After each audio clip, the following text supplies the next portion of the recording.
Salut, c'est Trado. Voilà mon commentaire pour l'or, séance du lundi 4 janvier. Bon, alors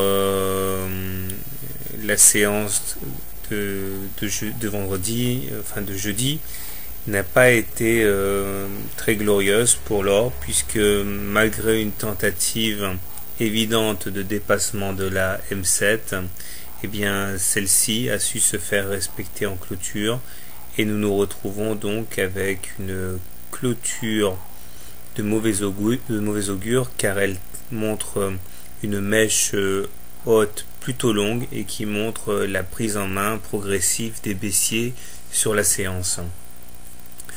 Il y a des atermoiements qui sont évidents, et le fait que nous soyons sous la M7 et sous la M20 elle-même décroissante montre que les haussiers hésitent à prendre des paris trop marqués et se satisfont d'un micro-bénéfice avant de sortir.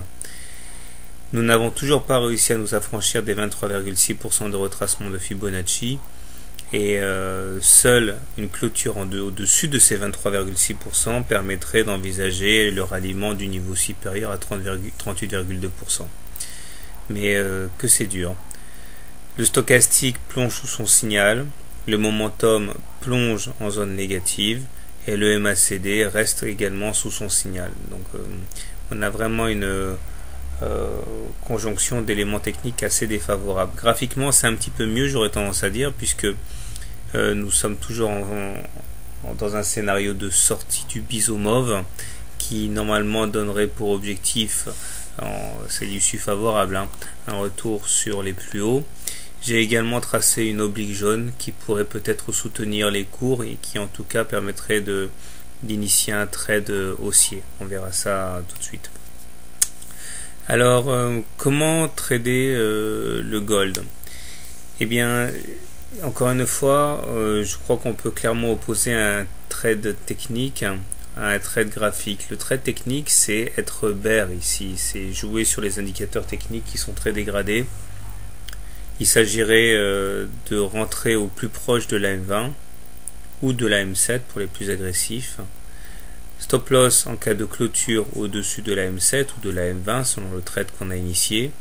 L'objectif étant dans un premier temps de rallier la Bollinger inférieure. Et pourquoi pas aller chercher le précédent support à 1075.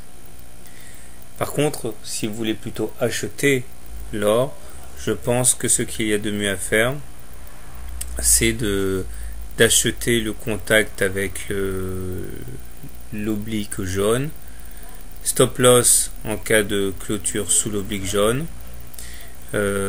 objectif, eh bien aller chercher dans un premier temps les 23,6% de Fibonacci, et pourquoi pas les 38% si on arrive à les passer.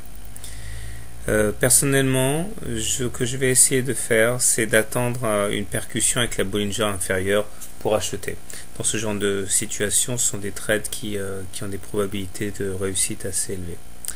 Voilà, bonne année, car je ne vous l'ai pas encore souhaité, et puis bon week-end aussi, bon trade.